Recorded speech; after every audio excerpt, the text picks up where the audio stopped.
Okay, so I'm back, and we are gonna look at the dough again. Okay. Oh, look, it's gotten even bigger with lots more bubbles. Y'all see it? Yep, it's very nice. So it's been sitting. It's 3 o'clock now, so it was 11 to 1, 1 to 3. Oh, it's 5 now, and then 3 to 5. So it's been sitting for about 6 hours, and the starter got taken out at 7 this morning. This will actually make 10 or 15 loaves of bread, and I don't have enough room in my oven for all of that, so I have to bake it in 2 lots. So I'm going to actually form some of it right now, and then let the rest of it sit a little while longer. If your house is air conditioned, this would take another 2 hours probably. If you notice, I'm sitting here by an open window. It's hot as hell outside.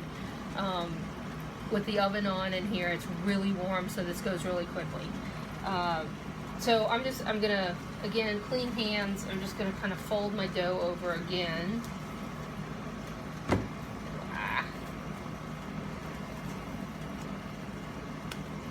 All right, and then I need to hurry up. I'm gonna go wash my hands. I'll be right back.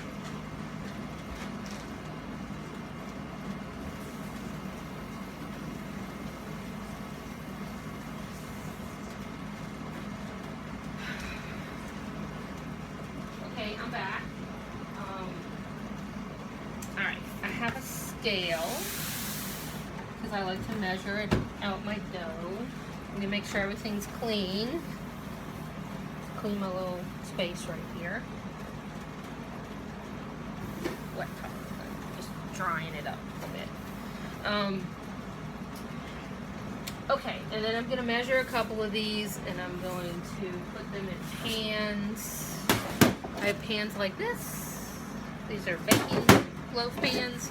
If you don't have these, you can do little ones.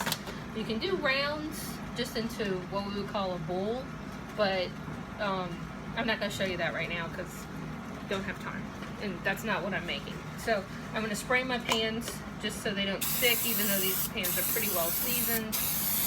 They just need to be wiped out every time I bake. I have rice flour that I use to dust with, because I have people who buy this bread who really can't digest wheat, and so just to make sure that it's okay, I don't have wheat flour, I use rice flour for here. Need more room. Okay. So yep, I just need 1.5 pounds. A couple of them.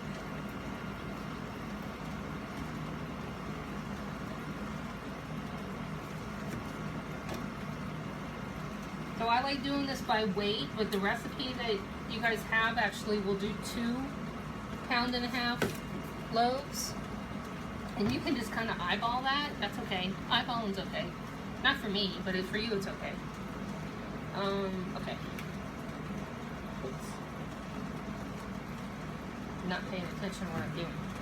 Okay, so I'm going to move this out of the way so I need more room. Turn that that way. Okay, so this is the part that always gives everybody trouble. Your dough's a little sticky, okay? But what you want to do is kind of flatten it into a rectangle, and this is kind of rectangle-ish, right? I'm going to take these ends, I'm going to fold them in to each other, kind of like I'm swaddling a baby, and then I'm going to start at the top, and this is just the way I do this, and I'm going to press it in and roll it, all right? And that creates a tight skin. This is a tight, smooth skin on this, and then I make it even tighter by tucking my fingers underneath, and then I'm rolling it out wider, so it's going to be as wide as my pan. Right, so do another one. And just kind of spread it out, fold it over, and then start rolling it.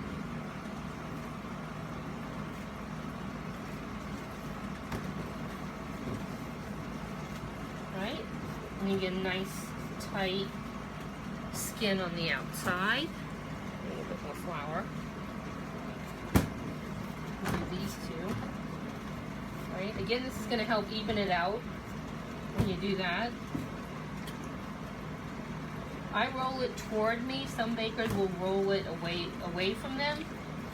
I can also do that where I mash the seam down with the back of my hand, and then I kind of even it out. Put it in the pan right there.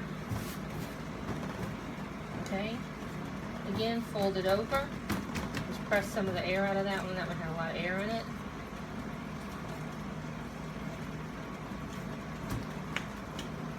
Pushing air out of it. Right? And I'm getting a nice tight skin on the outside. Okay? And then that goes into my pans. And then my pans are going to get covered with a damp cloth again. A damp cloth. A little tea towel. Alright? And when they're proofed, they're going to proof up and come almost, maybe a ½ inch from the top. And then that's when I'm going to bake them. So I will be back when I'm ready to bake these.